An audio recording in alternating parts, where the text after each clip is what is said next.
Start करते हैं lecture number 25 जो कि है ग्राफ थ्योरी। ओके, तो graph theory is network topology, या फिर बोले तो graph theory is a study of network properties. Network की प्रॉपर्टीज़ को स्टडी करने के लिए हम एक टोपोलॉजी बना के रखे हैं जिसको हम ग्राफ थ्योरी बोलते हैं। उसकी मदद से हम स्टडी कर सकते हैं। तो यहाँ पे आप सबसे पहले ये रिवाइज करें कि नोडल इक्वेशंस हम कितनी लिखते हैं। ये ई फॉर इक्वेशंस है, तो जितनी नोड होती हैं उससे एक कम। तो एक ग्राफ में जितनी नोड होती हैं उससे हमेशा एक नंबर ऑफ कम इक्वेशन कम लिखते हैं। जैसे कि यहाँ पे 1, 2, 3 और 4 नोड है, बट यहाँ पे आप इक्वेशन लिखेंगे केवल नोड 1, नोड 2 और इनके लिए, क्योंकि आप इस नोड को तो एज अ रेफरेंस ट्रीट करते हैं। ओके, इसको ग्राउंड ट्रीट करते हैं। और जितने मैश होंगे आप इक्वेशंस उतनी लिखोगे इक्वल नंबर में, बट नोड जितनी होगी इक्वेशंस से एक कम। मैश कैसे, 1, 2 और 3 मैश है तो 3 ही आपको इक्वेशन लिखनी पड़ेंगी जब आप नोडल या फिर मैश लगाओगे इसमें।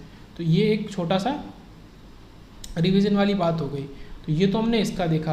तो एक तो ये स्टडी करने का तरीका है जो हमने अभी तक पढ़ते आए पूरे नेटवर्क में। Okay, is a study of network properties by investigating interconnections between branches and nodes. तो ग्राफ थ्योरी इसकी स्टडी है कि हम इंटरकनेक्शन ब्रांचेज और नोड के बीच में करके उससे इन्वेस्टिगेट करते हैं, उसको समझते हैं कैसे।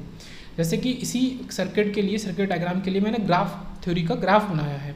तो यहाँ पे क्या लिया, जितनी भी नोड्स हैं उनको ऐसे ही ड्रॉ कर दो आप अगर बनाओ तो। ओके, उसके बाद क्या करो कि जो भी आपकी ब्रांचेज हैं हर ब्रांच को नोड के बीच में एक स्ट्रेट लाइन की तरह बना दो। यहाँ पे कोई भी आपको ग्राफ थ्योरी में ग्राफ में कोई भी एलिमेंट नहीं बनाना होता। तो जैसे ए और बी के बीच में ये हो गया, बी और सी के बीच में ये हो गया, ओके, बी और डी के बीच में ये हो गया। और यहाँ कोशिश करो कि ग्राफ को कुछ इस तरीके से बनाओ, थोड़ा क्रिएटिव टाइप का। और स्लैंटेड लाइन और कर्व लाइन यहाँ पे ज़्यादा यूज़ करो। तो जैसे ये स्लैंटेड लाइन बना दी हमने ट्राइंगल की तरह, ये ट्राइंगल हमने क्रिएट कर दिया। ज्योमेट्रिकल शेप्स बनानी होती हैं। और यहाँ पे हमने आर्क बोले तो या कर्व या सेमी सर्कल बना दिया, ये आपने ग्राफ बना दिया। इसमें जितनी ब्रांचेज हैं सबका आपने रिप्लेसमेंट कुछ इस तरीके से कर दिया। और आपको यहाँ पे आपको दिखाना है कि इसकी करंट की डायरेक्शन भी क्या है।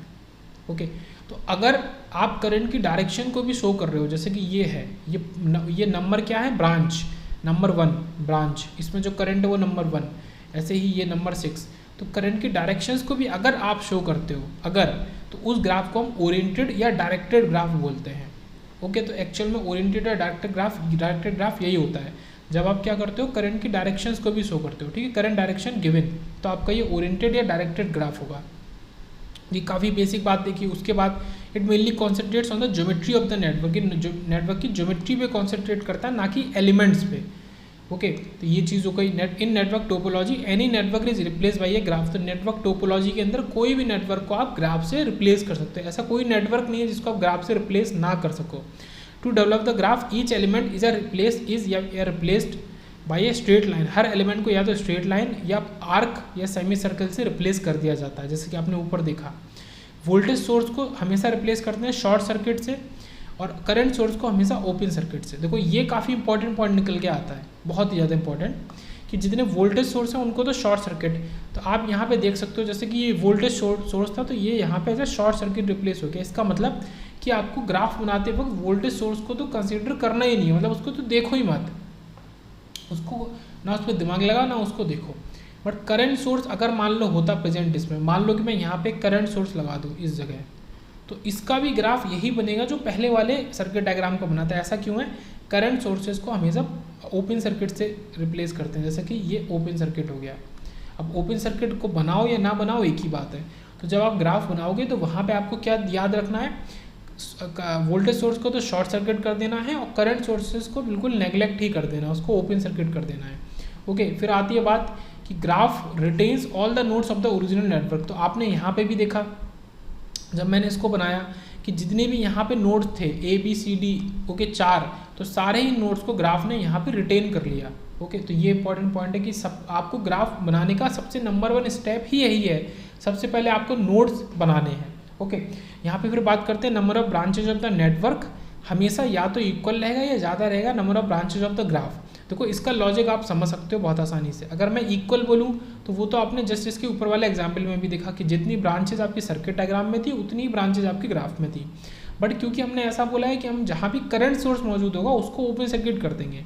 ओके, तो मान लो कि एक ग्राफ में 4 ब्रांच है और 2 करंट सोर्स वाली ब्रांच है। ये जो ब्रांच है करंट सोर्स वाली ब्रांच है, पर यहाँ पे क्या हुआ कि 4 ही ब्रांच बनेगी, करंट सोर्स वाली तो बनेंगी नहीं। तो इस वजह से कभी भी आपका ग्राफ में जो ब्रांचेज होती हैं वो कभी ज़्यादा नहीं हो सकती, बराबर हो सकती हैं सर्किट के ब्रांचेस से, बट ज़्यादा नहीं हो सकती, हमेशा कम ही रहेंगी। जैसे कि यहाँ पे जो 6 है तो ये 4 6 से कम ही है, मतलब ये 4 क्या हो सकता है, ज़्यादा से ज़्यादा ये 5 हो सकता है या 6 हो सकता है। अगर मैं ये करंट वाली ब्रांच को उससे हटा के करंट सोर्स हटा दूँ, उन करंट सोर्सेज को वोल्टेज सोर्स से रिप्लेस कर दूँ, तो क्या होगा कि ये 4 से बढ़ के 5 और 5 से बढ़ के 6 ब्रांच ग्राफ में भी हो जाएंगी, 6 इसमें भी। तो एक ये इंपॉर्टेंट पॉइंट है कि ये जो रिलेशन है ये याद रखना है कि ये रिलेशन इस तरीके से वर्क करता है। ओके, तो यहाँ तो जो बहुत ही बेसिक पॉइंट है ग्राफ का वो कंप्लीट हो गया। अब बात करते हैं ऑगमेंटेड या फिर आपका इंसिडेंस मैट्रिक्स की। ओके, ऑगमेंटेड और कंप्लीट भी इसको बोल सकते हैं। ये इंसिडेंस मैट्रिक्स है जो कि 2 तरीके की होती है, पहला ये है और दूसरा आपका रिड्यूस्ड इंसिडेंस मैट्रिक्स, तो उसको भी देखेंगे। तो हमने जो ग्राफ ऊपर बनाया था लगभग वही ग्राफ को हमने फिर से ले लिया है। तो इस मैट्रिक्स को बनाने के लिए आपको क्या करना होता है कि आपके जो कॉलम है उसमें आपको ABCD सबसे पहले डालना है, और आपकी जो रोज हैं उसमें आपको ब्रांच। तो देखो यहाँ मैंने लिख दिया येलो से कि जो आपके जो कॉलम्स है वहाँ पे आपको नोड लिखना है। नोड मतलब ABCD नोड, जिसमें 4 नोड है वो चारों लिख दी, और यहाँ पे आपको ब्रांच लिखना है 1 2 3 4 5 6। अब आपको ये देखना है कि किस नोड में कौन कौन सी ब्रांच इनकमिंग है या आउटगोइंग है या फिर वो है ही नहीं। जैसे कि फॉर एग्जांपल मान लो मैंने लिया B, कि B वाली नोड है, B वाली मिडिल वाली नोड है। अब देखो इनकमिंग करंट के लिए हमेशा -1 लिखते हैं और आउटगोइंग के लिए 1। देखो B वाली करंट से आप देखो तो इसमें जो 2 है ये इनकमिंग है, मतलब ये जो B है, B वाले रो में जहाँ पे 2 मौजूद है वहाँ पे आप -1 कर दो। ठीक है, समझ में आ गया। और 4 और 5, ये जो 4 और 5 है ये आपके आउटगोइंग है B वाले नोड से। तो देखो 4 और 5 को मैंने प्लस कर दिया। ठीक है, मैं एक रो को लेके समझा रहा हूँ, बाकी आप समझ लेंगे। ये चीज़ हो गई। और बाकी कोई भी करंट जो कि इस ग्राफ में है, जैसे कि 1 3 6, वो इस नोड से एसोसिएटेड नहीं है, तो बाकी सब के लिए आप 0 लिख दो। तो इस तरीके से एक रो कंप्लीट होती है। इसी तरीके से आप बाकी रोज को भी कंप्लीट कर सकते हैं। यहाँ पे एक इंपॉर्टेंट पॉइंट है कि sum of each column should be 0, कि हर कॉलम का सम हमेशा 0 होना चाहिए। ओके, आप करके भी देख सकते हो। देखो -1 मैं हाईलाइट कर देता हूँ, -1 + 1, -1 + 1, -1 + 1, +1 +1 -1 +1 -1 +1। ठीक है, हर कॉलम में आप देख सकते हैं कि उसका सम 0 के इक्वल है। तो ये याद रखना है, इनकमिंग करंट -1 से डिनोट होती है और आउटगोइंग आपका +1 से। अभी तो देखो समझ में आ गया। ठीक है, ऑगमेंटेड मैट्रिक्स क्या है, इंसिडेंट मैट्रिक्स क्या है। अगर हम बोलें रिड्यूस इंसिडेंट मैट्रिक्स, तो क्योंकि जैसा कि हम जब नोडल लिखते हैं तो वहाँ पे इस नोड को नहीं लेते। ओके, क्योंकि नोडल की इक्वेशन जो कितनी नोड्स है उससे हमेशा एक कम रहती है। तो इसी तरीके से रिड्यूस इंसिडेंट मैट्रिक्स में भी एक आपका नोड कम हो जाएगा। Okay, take any node as reference, तो किसी भी नोड को रेफरेंस नोड ले लो। अब यहाँ पे D को ही लेना ज़्यादा आसान है, वो सबसे नीचे है। तो जो जिसको रेफरेंस ले लेते हो उसका वाला रो को आप कंप्लीट नहीं करते हो, आपको ये याद रखना है। जब इसके रो को कंप्लीट नहीं करोगे तो बाकियों को कंप्लीट करोगे तो ये रिड्यूस मैट्रिक्स हो गई।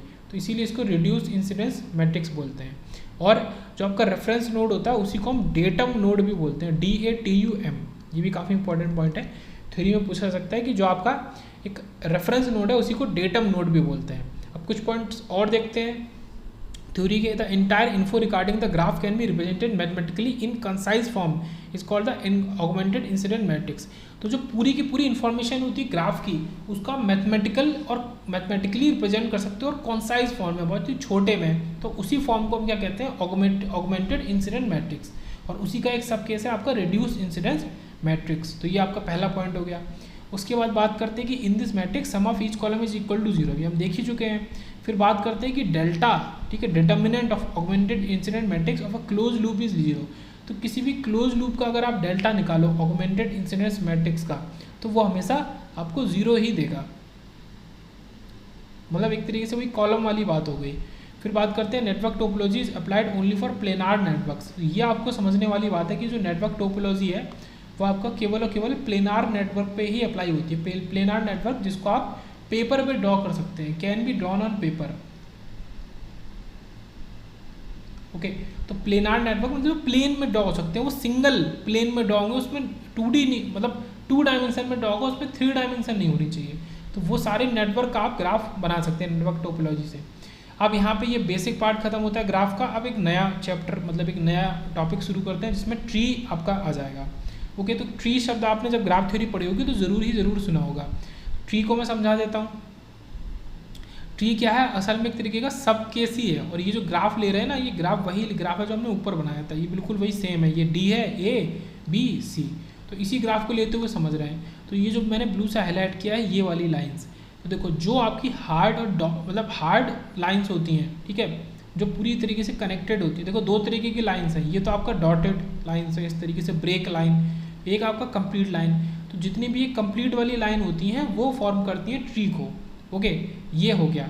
और उस ट्री की जो ब्रांच होती हैं इसको क्या बोलेंगे, सॉलिड लाइन। तो सॉलिड लाइन जो होती हैं वो सारी आपकी ट्री को बनाती है मिलके। और उस ट्री की जितनी भी ब्रांचेज होती हैं, जैसे यहाँ पे यही ट्री बना है जो मैंने ये ब्लू से हाईलाइट किया है, इसकी 3 ब्रांच है, 1 2 3, इनको हम ट्विग कहते हैं, ट्विग। और जो असली ट्री होता है उसकी ब्रांचेज को भी ट्विग ही कहते हैं। उसके बाद आता है ट्री। तो देखो यहाँ पे ट्री हमने जो लिखा है इस वाले एग्जाम्पल में, वो क्या कर रहा है, अपने अंदर केवल इन ब्रांचेस को लिया 1 2 3। जितनी भी ब्रांचेस ट्री को बनाने के बाद बच जाती हैं उनको हम डॉटेड लाइन से रिप्रेजेंट करते हैं, और उसको हम क्या बोलते हैं, को ट्री। तो ये को ट्री हो गया आपका। तो को ट्री में कौन कौन सी ब्रांच हो गई, 4 5 6, एकदम ईजी। तो ये आपकी सॉलिड लाइन वाली ट्री, और जो बच गई वो को tree. Tree is a connected सब ग्राफ, एक तरीके का सब ग्राफ है। सब ग्राफ मतलब कि असली ग्राफ का आधा अधूरा हिस्सा है, मतलब पूरा ग्राफ नहीं है, ठीक है। ये हमेशा कंडीशन फुलफिल रहेगी कि ट्री कभी भी ग्राफ के इक्वल नहीं हो सकता, ना उससे बड़ा हो सकता है। ओके, फिर बात करते हैं tree connect the all the nodes of the network. ये काफ़ी इंपॉर्टेंट पॉइंट है कि ट्री जो है वो सारे जितनी भी नोड्स हैं, सारे की सारी नोड्स को कनेक्ट जरूर करता है। कैसे, देखो आप देखो, ए और डी को कनेक्ट किया है, बी और डी को कनेक्ट किया, सी और डी को कनेक्ट किया है। तो नोड कोई भी छूट नहीं रही ट्री को बनाते हुए। ओके, ये इंपॉर्टेंट पॉइंट है। तो हमेशा सारी नोड्स को ही वो लेगा, but it does not consist of any close path. ये बहुत ही ज़्यादा, उससे भी ज़्यादा इंपॉर्टेंट पॉइंट है कि जो ट्री होता है वो कभी भी किसी क्लोज पाथ को नहीं लेता। तो अगर आपको कोई ऐसा ग्राफ बना के दे जिसमें क्लोज लूप बन रहा हो, देखो इसमें डॉटेड लाइन को अगर आप हटा दोगे तो ये केवल 3 ऐसी लाइन है जो कि ओपन है। अगर कोई क्लोज लूप बन रहा हो तो वो ट्री नहीं हो सकता कभी, वो पूरा ग्राफ ही कहलाएगा। फिर बात करते हैं the set of branches which are disconnected to form a tree. तो जो ब्रांचेस को हम हटा देते हैं, डिस्कनेक्ट कर देते हैं ग्राफ के अंदर से, मतलब इसका मतलब क्या है, डॉटेड वाली ये, तो उन्हीं को हम क्या कहते हैं, को ट्री कहते हैं। उन ब्रांचेस से मिलने वाले सब ग्राफ को को ट्री कहते हैं। Okay, the branch which form a tree is a twig. फिर बात करते हैं total number of tree branches कितनी होंगी, ये इंपॉर्टेंट पॉइंट है। कितनी ट्री ब्रांचेस होंगी टोटल, तो टोटल नंबर ऑफ ट्विग्स जो होंगी, मतलब ट्विग और ट्री ब्रांच एक ही बात है, n-1 के इक्वल होगी। जितने आपके नोड्स हैं उससे एक कम आपका मतलब नंबर में ट्री जो ट्विग्स होती हैं या फिर ट्री ब्रांच होती हैं वो होंगी। तो जैसे यहाँ पे 4 नोड थे, तो अगर आप इसके थ्रू कोई भी ट्री बनाना चाहते हो तो आपको 3 ब्रांच तो लेनी पड़ेगी। ओके, तो ये कंडीशन हो गई। उसके बाद बात करते हैं लिंक या फिर chord. The branch which is disconnected to form a tree is called a link. Link का क्या सीधा सा मतलब है कि लिंक होता है को ट्री के लिए, और एट द सेम टाइम जो आपकी ट्विग होती है वो होती है आपकी ट्री के लिए। तो आप इस तरीके से इसको समझ सकते हैं कि जो काम ट्विग ट्री के लिए करती है वही काम लिंक को ट्री के लिए करती है। टोटल नंबर ऑफ लिंक्स कितनी होंगी, अब देखो टोटल नंबर ऑफ लिंक्स निकालना तो बहुत आसान है। जितनी आपकी ब्रांचेस चली गई आपके ट्री के अंदर तो वो तो चली गई, मान लो कि 4 ब्रांच से आपने ट्री बना लिया, टोटल 7 थी, तो भाई कितनी आपकी जो लिंक होंगी वो कितनी होंगी, 7 - 4, सीधी सी बात है 3। भाई 3 से आपने को ट्री बनाया, 4 से ट्री, तो सीधे से total number of branch b minus n-1। और n-1 को आप और क्या लिख सकते हो कि टोटल नंबर ऑफ ट्विग्स, मतलब जितनी ब्रांचेस है उससे अगर आप सारी ट्विग्स को घटा दोगे तो आपको लिंक्स मिल जाएंगी। तो ये चीज़ हो गई। और यहाँ पे ये भी चीज़ लेनी कि जो ब्रांच है ना वो total number of branches of the network है, नॉट ग्राफ। ग्राफ की नहीं, total number of branches network की, आपको ये याद रखना है। उसके बाद एक चीज़ बहुत ही इंपॉर्टेंट पॉइंट ये भी कहलाएगा कि ट्री इज़ नॉट यूनिक। आप इससे क्या समझते हैं, इससे ये समझने वाली बात है कि ट्री यूनिक नहीं है। इसका मतलब कि एक ग्राफ के लिए बहुत सारे ट्री हो सकते हैं, ऐसा नहीं कि केवल एक ही ट्री होगा। किसी भी ग्राफ के लिए मोर देन 1 ट्रीज हो सकते हैं। ओके,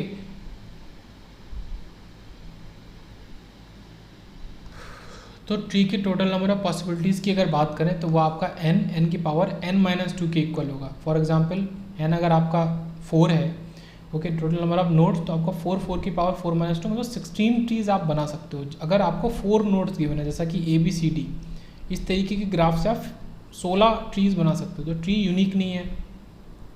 और दो चीज़ें और इंपॉर्टेंट है ट्री के साथ में कि कुछ भी उसमें क्लोज नहीं होना चाहिए, कोई भी क्लोज लूप प्रेजेंट नहीं होना चाहिए। जैसे कि ये एक ट्री नहीं है क्योंकि इसमें ये दोनों ही क्लोज लूप है, और उसमें कोई भी रिपीटेड ब्रांच नहीं होनी चाहिए दो नोड्स के बीच में। जैसा कि ये D और C नोड के बीच में एक तो ये ब्रांच है और एक ये ब्रांच है, तो इस वजह से भी ये है, तो रिपीटेड नोड नहीं होने चाहिए। टू अप्लाई अब formula connection should be present in all the nodes. ठीक है, ये हमने ऊपर डिस्कस किया है ट्री में कि ट्री में सारे के सारे नोड्स के बीच में कनेक्शन, एटलीस्ट एक कनेक्शन होना ही होना चाहिए, कोई भी नोड को खाली नहीं छोड़ना है। और दूसरा वही चीज़ कि नो रिपीटेड ब्रांच है प्रेजेंट बिटवीन द नोड्स, और नोड्स के बीच में कोई भी रिपीटेड ब्रांच प्रेजेंट नहीं होनी चाहिए। Formula can be applied here, इधर आप फार्मूला अप्लाई कर सकते हो। ओके, तो ये जो मेन जो फार्मूले की बात हो रही है टोटल नंबर ऑफ पॉसिबिलिटीज़ की, मतलब वो ये कहना चाह रहा है कि इस तरीके के इसमें भी आप नहीं लगा सकते ये फार्मूला। ओके, एक ये तो ट्री ही नहीं बनेगा। ओके, क्योंकि ये क्लोज है, मतलब ये केवल इस पॉइंट को जस्टिफाई कर रहा है कि इस वाले ग्राफ, मतलब ये जो ट्री मतलब ग्राफ है या ट्री है, ये ट्री नहीं बन सकता। और यहाँ पे क्या है कि ये एक तरीके का ग्राफ है, बट इस ग्राफ में आप टोटल नंबर ऑफ ट्रीज का फॉर्मूला नहीं लगा सकते क्योंकि इसमें रिपीटेड ब्रांच है। आपको फॉर्मूला अगर ये वाला लगाना है तो वहाँ पे कोई भी रिपीटेड ब्रांच नहीं होनी चाहिए ग्राफ में। तो दोनों पॉइंट अलग है, एक तो ये अलग है कि ये क्लोज्ड है, और ये अलग है कि यहाँ रिपीटेड ब्रांच है, इसलिए फॉर्मूला नहीं लग सकता। फिर बात कर लेते हैं, इंपॉर्टेंट पॉइंट है कि total number of possibilities for any graph, किसी भी ग्राफ के लिए टोटल नंबर ऑफ पॉसिबिलिटीज़ की अगर बात करें ट्री की, तो वो है determinant of A into A transpose, और A वहाँ पे क्या है, रिड्यूस इंसिडेंस मैट्रिक्स, जो कि हमने ऊपर देखी ली, जिसमें जैसे यहाँ पे D है तो आपको रिड्यूस इंसिडेंट मैट्रिक्स लिखते वक्त आपको D को नहीं लेना है, बाकी आपको A B C तीनों नोड को लेना है। तो वो 3 बाई समथिंग की मैट्रिक्स बनेगी, और उस मैट्रिक्स की वैल्यू जो होगी डिटर्मिनेंट A और उसी का ट्रांसपोज, दोनों का डिटर्मिनेंट आप मल्टीप्लाई कर दोगे तो आपको टोटल नंबर ऑफ पॉसिबिलिटीज़ यहाँ से भी मिल जाएगी। जैसे ऊपर 16 जो वैल्यू मिली है वही 16 आपको आंसर यहाँ से भी मिल जाएगा। अब बात कर लेते हैं कि एवरी ट्री इज या can be called a spanning tree. हर एक ट्री को एक स्पैनिंग ट्री भी कह सकते हैं, बट नॉट वाइस वर्सा। पर हर एक स्पैनिंग ट्री को आप ट्री नहीं कह सकते। ओके, स्पैनिंग ग्राफ होगा एक्चुअली में, ये हर एक ट्री को एक स्पैनिंग ग्राफ कह सकते हैं, बट हर एक स्पैनिंग ग्राफ को एक ट्री नहीं कह सकते। इसका क्या मतलब है, जैसे कि समझते हैं, जैसे कि ये पहला वाला फिगर है spanning graph but not tree, ये किस तरीके का स्पैनिंग ग्राफ तो है। ओके, स्पैनिंग ग्राफ का मतलब क्या है, spanning graph consist of all the nodes of the original graph. एक स्पैनिंग ग्राफ के अंदर सारे के सारे नोड्स प्रेजेंट होने चाहिए। देखो यहाँ पे ऐसा क्या चीज़ बना कि हम ये कह रहे हैं कि हर एक ट्री स्पैनिंग ग्राफ है, बट हर एक स्पैनिंग ग्राफ एक ट्री नहीं है, क्योंकि नोड्स तो प्रेजेंट आपके एक ट्री में तो ऑब्वियस सी बात है होने ही होने चाहिए, बट अगर आप उसमें कोई भी कनेक्शन को क्लोज भी कर दोगे, जैसे कि मान लो कि इसको ओपन करके रखा है मैंने, तो अभी जो ये बना हुआ है ये केवल इतना है, ये 3 ब्रांचेज है, तो ये ट्री बना रहा है। सेम कंडीशन है, सारे नोड्स इंक्लूडेड हैं। अब मैंने क्या किया, इसको जोड़ दिया। अब जोड़ने के बाद भी सेम कंडीशन अप्लाइड है कि सारे नोड्स इंक्लूडेड हैं, बट अब ये ट्री नहीं रहा। ओके, तो एक स्पैनिंग ग्राफ वो ग्राफ होता है जिसमें सारे नोड्स इंक्लूडेड होते हैं। जैसे कि ये वाला एग्जांपल देखो, पहला वाला क्या है कि ये स्पैनिंग ग्राफ तो है बट ट्री नहीं है। ये वाला स्पैनिंग ग्राफ भी है और ट्री भी है। इसमें क्या है, A B C और आपका D, ये 4 आपके नोड्स हैं, चारों ही इंक्लूडेड है, बट यहाँ पे कोई भी क्लोज लूप नहीं है, इस वजह से ये स्पैनिंग ग्राफ तो है ही है, बट ये ट्री भी है साथ में। ओके, आगे बात करते हैं। यहाँ पे क्या है कि एजेस का नंबर इक्वल टू ब्रांचेज, तो एज ये कहना चाह रहा है कि एज और ब्रांच एक ही बात होती है, तो कभी कंफ्यूज नहीं होना अगर वो एज बोल देता है तो n equal to n minus 1/2 से हम यहाँ पे निकालते हैं। ओके, ब्रांचेस की बात करें तो 4 × 4 - 1/2, ये अलग से फॉर्मूले यहाँ पे उन्होंने अलग से दे दिया है कि अगर आपको ब्रांच निकालनी है with the help of nodes, n क्या है नोड्स, जैसे 4 नोड हैं तो यहाँ पे मैक्सिमम कितनी 6 ब्रांच हो सकती हैं। ओके, क्योंकि देखो ये इसमें देखो 4 तो हो गई, ये 5 और ये 6, इसमें 7वीं क्यों नहीं हो सकती, क्योंकि अगर आप 7वीं ब्रांच कहीं भी बनाने की कोशिश करेंगे तो वो रिपीटेड ब्रांच हो जाएगी, और रिपीटेड ब्रांच आपका उससे ट्री नहीं बन सकता। तो यहाँ पे 6 ब्रांच हो सकती है मैक्सिमम से मैक्सिमम। फिर बात करते हैं नाउ नोड पेयर वोल्टेजेस की। तो नोड पेयर वोल्टेजेस आपको निकालना है अगर, उसका फॉर्मूला भी यही सेम है, n × n - 1/2 जनरल फॉर्मूले की अगर बात करें। फॉर एग्जांपल यहाँ पे भी 4 नोड है, तो आपका नोड पेयर वोल्टेजेस भी आपके 6 बनेंगे। ओके तो किस तरीके से, ऐसे जैसे ये नोड पेयर, नोड के पेयर का वोल्टेज, मतलब ये एक पेयर बना ए बी तो इसका वोल्टेज वी ए बी, जैसे बी और डी तो इसका वोल्टेज वी बी डी, जैसे बी और सी इसका वोल्टेज वी बी सी। तो नोड के पेयर का वोल्टेज, और कितने होंगे, जितनी आपकी ब्रांचेज होंगी उतने ही आपके नोड पेयर वोल्टेज होंगे सेम। देखो यहाँ पे सेम नंबर है कि जितनी आपकी ब्रांचेज हैं उतने ही नोड पेयर वोल्टेज है। तो हमेशा याद रखना है कि दोनों का फॉर्मूला सेम है, n into n minus one upon two. General formula n into n minus one, अभी इसमें 2 नहीं है। For node pair voltages can be applied for any graph but for all edges it can be applied for all graph. तो जो general formula है n into n minus one का, उसको आप वैसे तो लगा सकते हैं सारे ग्राफ्स के लिए, पर सारी एजेस के लिए आप इसको सारे ग्राफ्स में नहीं लगा सकते। मतलब ये फार्मूला आपका हर समय यूज़ नहीं हो सकता n into n minus one. More general formula आपका जो है उसमें आपको डिवाइड बाई 2 करना ही पड़ेगा। ओके ये बात हुई। फिर बात कुछ कंडीशंस की आ जाती है कि when connection is present between all the nodes, तो ये कंडीशन आपकी होनी चाहिए। ओके ये जो कंडीशन है ये हमने पहले भी देख लिया कि ट्री को बनाते वक्त भी और वैसे भी ग्राफ में ये कंडीशन होनी चाहिए कि सारे नोड्स के बीच में कनेक्शन सारे आपके प्रेजेंट हो ही हो। नो इसका अगर ऐसा नहीं होगा, मान लो इसका मतलब क्या है, इसका क्या मतलब है कि आपने जैसे ये बनाया, ये 2 नोड है, ये भी एक तरीके का ग्राफ है। मान लो ये आपने क्लोज कर दिया, एक आपने नोड ये छोड़ दिया, अब इस नोड का इन 2 नोड से कोई कनेक्शन नहीं है, तो ये नोड तो वैसे भी ग्राफ में इंक्लूडेड ही नहीं है, बट ये नोड जो है वो है तो ग्राफ की ही, तो फिर ये ग्राफ वैलिड नहीं होगा। तो सारी नोड्स आपका प्रेजेंट होना चाहिए, सारी नोड्स के बीच में कनेक्शन प्रेजेंट होना चाहिए। फिर बात करते हैं no repeated branches present between the nodes, और नोड्स के बीच में कोई भी रिपीटेड ब्रांच जो है वो प्रेजेंट नहीं हो। अगर ये दोनों कंडीशन आपकी सेटिस्फाई होती है तो आपका जो ग्राफ होगा वो एक फंडामेंटल ग्राफ होगा। तो एक फंडामेंटल ग्राफ की डेफिनेशन है, और ये 2 बहुत इंपॉर्टेंट कंडीशंस हैं।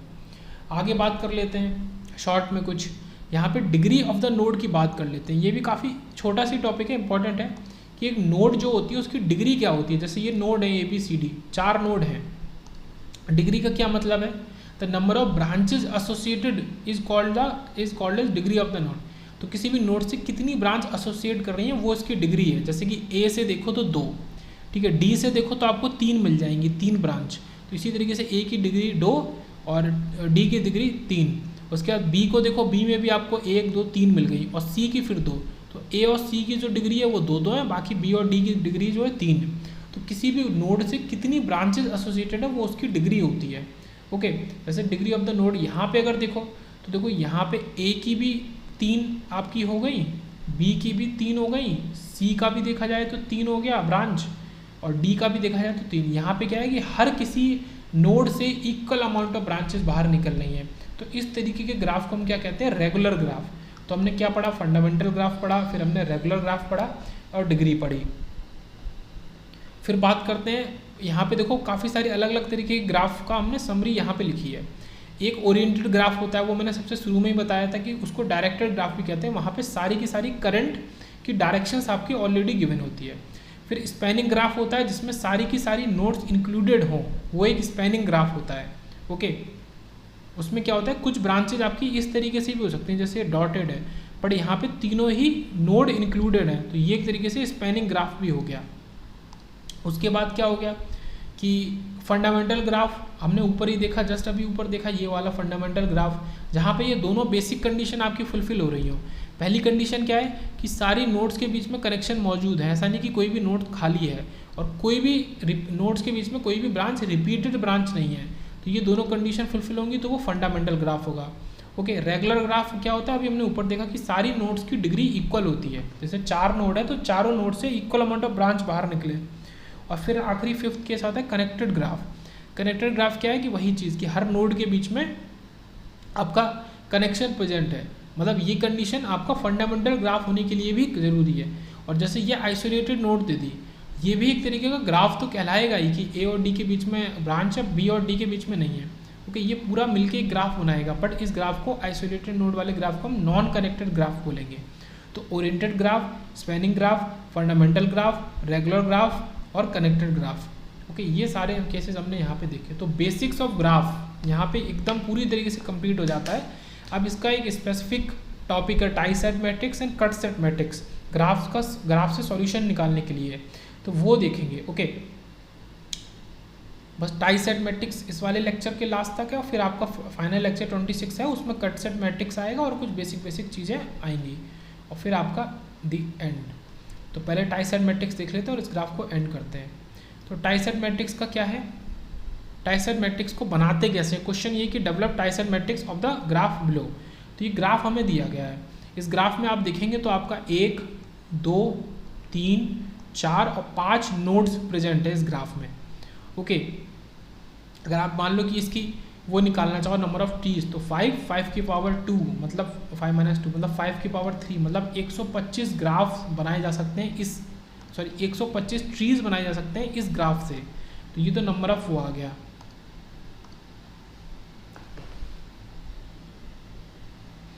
Develop a tree for the graph.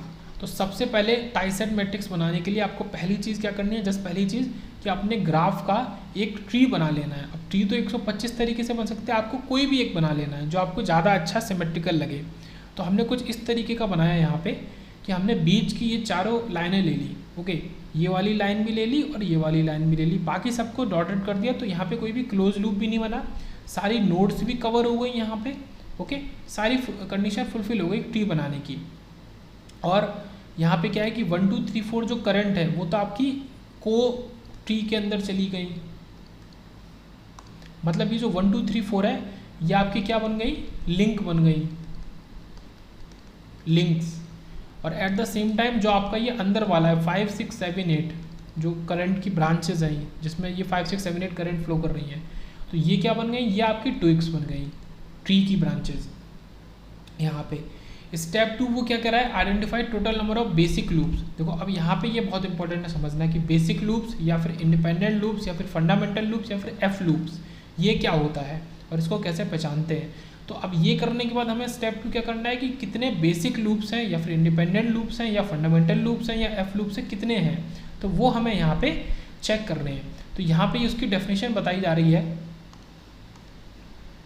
कि should consist of only one link. तो जो बेसिक लूप्स होते हैं या एफ लूप्स होते हैं या फंडामेंटल लूप्स होते हैं या इंडिपेंडेंट लूप्स होते हैं उसमें केवल एक ही लिंक प्रेजेंट होना चाहिए। लिंक का क्या मतलब है, जो को ट्री का होता है वो वाला ब्रांच।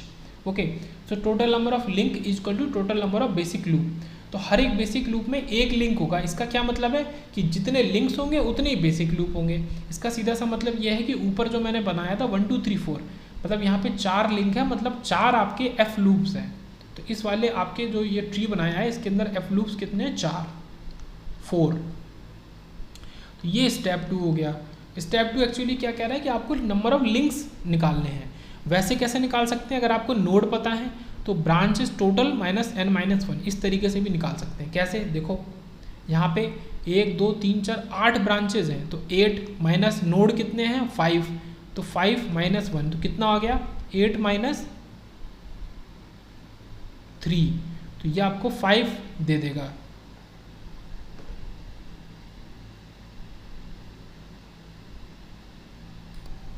सॉरी थोड़ा सा यहाँ पे 5 - 1 इज 4, तो 8 - 4 हाँ, तो ये जस्टिफाई हो रहा है, ये आपको 4 दे देगा। आप इस तरीके से लिंक्स निकाल सकते हो या फिर ग्राफ को एग्जामिन करके निकाल सकते हो। ओके, फिर कुछ बात हो रही है कि basic loop should consist of only one link. जो बेसिक लूप है वो केवल एक लिंक का होना चाहिए। Its direction is same as the link current direction. जो लिंक की करंट की डायरेक्शन है वही आपके एफ लूप की डायरेक्शन है। और एफ लूप की डायरेक्शन अभी क्यों जरूरी है वो हम आगे देखेंगे। तो देखो क्या स्टेप 1 था, ग्राफ बना, एक ट्री बनाओ उस ग्राफ से। स्टेप 2 था कितने लिंक हैं उनका नंबर निकालो और जितने लिंक है उतने ही एफ लूप है। और एफ लूप की जो डायरेक्शन होती है वही आपकी करंट की डायरेक्शन होती है। जो करंट की डायरेक्शन होती है उस वाले लिंक में वही एफ लूप की डायरेक्शन होती है। फिर बात करते हैं in the fundamental tie set matrix link current from the independent set. जो लिंक करंट है वो इंडिपेंडेंट सेट बनाता है, तो उसको देखते हैं। तो देखो अभी हम केवल क्या बात कर रहे हैं, टाई सेट मैट्रिक्स की बात कर रहे हैं, जो कि ये है टाई सेट मैट्रिक्स जिसको बी से डिनोट करते हैं। तो इसमें जो इंडिपेंडेंट सेट बनाता है वो क्या बनाता है, लिंक करंट बनाता है आपका।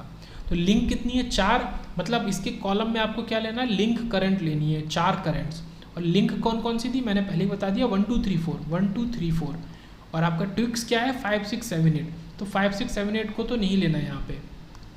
ओके, टाई सेट मैट्रिक्स बनाते हुए ये याद रखेंगे क्योंकि अभी कन्फ्यूज़न होगा। कट सेट जब पढ़ेंगे तो कट सेट और टाई सेट के बीच में थोड़ा कन्फ्यूज़न होगा। तो ये आपने इधर बनाया, इधर आपको क्या करना है, जितनी भी आपकी टोटल ब्रांचेज हैं उनको बना लेना है, 1 2 3 4 5 6 7 8 ये आपने बना ली। अब सारी ब्रांचेज में कुछ वोल्टेजेस होगा, जो ऊपर हमने पढ़ा था VAB VBC ये सारी चीज़ें, तो उन वोल्टेज को भी वही नंबर दे दिया V1 V2 और V3 इस तरीके से। ओके, और ये जो स्मॉल I1 I2 है ये क्या है, ये जो एक्चुअल में यहाँ पे हमने जो बनाया है इसमें ये करंट फ्लो कर रही हैं। ये तो आपका capital I1 I2 I3 I4 है ये, और स्मॉल वाला क्या है कि किसी भी आप ब्रांच को, वो तो या तो ट्विग हो या फिर आपका लिंक हो, उसको उठाओगे तो उसकी जो डायरेक्शन होगी करंट की वो आपका स्मॉल I1 I2 ये हो जाएगा। ओके, तो इसको भरेंगे। अब इसको भरेंगे कैसे वो भी ज़रूरी समझना। जैसे I1 लिया तो जो 1 वाली ब्रांच है I1 के लिए वो +1 दे रही है आपको, कैसे वो देखते हैं। ओके, ये जो मैंने पिंक से, बहुत ध्यान से सुनना, ये जो मैंने पिंक से बनाया है I1 I2 I3 ये क्या है, इसकी डायरेक्शन वही डायरेक्शन है जो कि ब्रांच मतलब इसकी लिंक की डायरेक्शन है। जैसे कि आप देखो, मैं हाईलाइट करके बताता हूँ, ये I1 है, इस I1 की डायरेक्शन ऐसे जाते हुए है, और ये जो 1 वाला है मतलब ये जो लिंक है आपका, इसके अंदर करंट की डायरेक्शन भी सेम है। और देखो यहाँ पे I4 है, I4 की डायरेक्शन इस तरीके से है, मतलब ये नीचे ऐसे जाते हुए। ओके, और इस वाली ब्रांच बोलो या फिर लिंक बोलो, इसमें भी करंट की डायरेक्शन सेम है। और देखो यहाँ पे ये 3 ऊपर जा रही है करंट, और I3 भी आपका, I3 गलत बन गया है, ये भी ऊपर जाते हुए बनेगी सेम। और देखो यहाँ पे I2 है, ये करंट ऊपर इधर जा रही है, और ये जो I2 बनाया है ये भी इधर ही जा रहा है। ओके, तो जो सेम डायरेक्शन में होगा उसको आपको +1 कर लेना है, और जो अपोजिट डायरेक्शन में करंट फ्लो करेगी उसको -1 कर लेना, बाकियों को 0। अब देखो हम I1 को ले रहे हैं केवल, तो आप इस वाले ग्राफ में I1 को आइडेंटिफाई करो, जो कि है ये ऊपर, ये वाला पार्ट है, ये इधर वाला पार्ट। ओके, अगर आप देख पा रहे हो तो ये वाला पार्ट है, ये वाला पार्ट है। अगर आप इसमें देखो, इस वाले लूप में जो करंट फ्लो कर रही है, इस वाले लूप में देखो तो आपको 3 करंट इससे एसोसिएटेड दिखेंगी। एक तो I1 मतलब ये 1 वाली 1 ब्रांच, एक ये 5 और ये 6। देखो 5 इस डायरेक्शन के, ये डायरेक्शन ऐसे जा रहा है, 5 उसके अपोजिट है, और जब ये डायरेक्शन ऐसे जाएगा तो 6 भी इसके अपोजिट होगी। तो 5 और 6 इस जो ये वाली I1 करंट है, कैपिटल I1 इसके अपोजिट है, पर 1 इसके फ्लो में ही है, तो इसी वजह से देखो 1 को प्लस लिया है और 5 और 6 को हमने -1 ले लिया। एक और ले लेते हैं, जैसे कि I3 को ले लेते हैं। I3, तो I3 से अगर आप देखोगे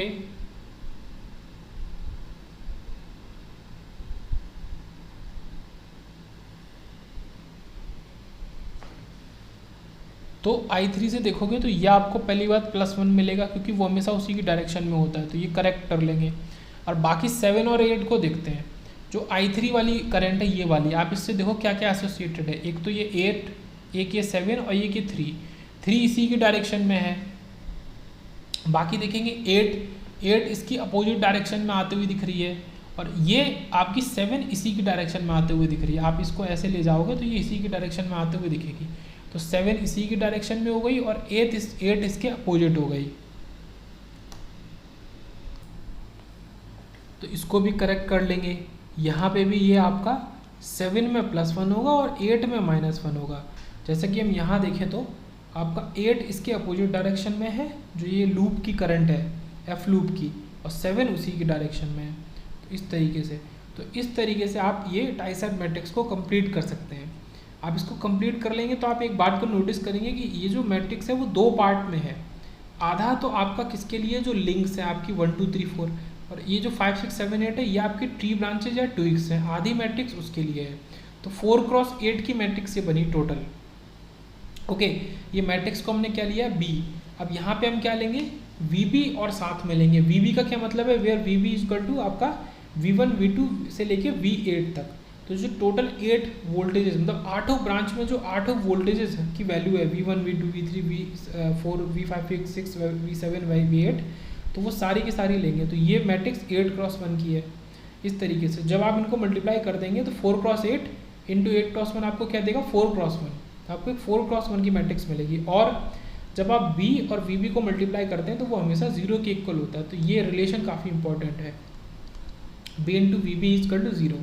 और आपका जो आई बी होता है, आई बी क्या होता है, जैसे वी बी है वैसे ही आई बी है, I1 I2 से लेके I8 तक, ये भी 8x1 का है, ये आई बी है। इसी तरीके से ये आई बी तो अलग है और ये कैपिटल आई एल वाला अलग है। ये कौन सी करंट है, ये लूप करंट है, ये एफ लूप की लूप करंट है, ठीक है, ये डिफरेंट चीज़ है। ये केवल 4x1 की होगी, I1 I2 I3। तो इनके बीच में अगर रिलेशन लिखेंगे तो यहाँ पे रिलेशन निकल के आता है कि small I B 8x1 equal to आपका ये बी टी, बी का transpose, this is transpose, this is very important, ये आपका ट्रांसपोज है, बी का ट्रांसपोज। यहाँ पे वी यूज और बी यूज हो रहा है, यहाँ पे उसका ट्रांसपोज यूज हो रहा है।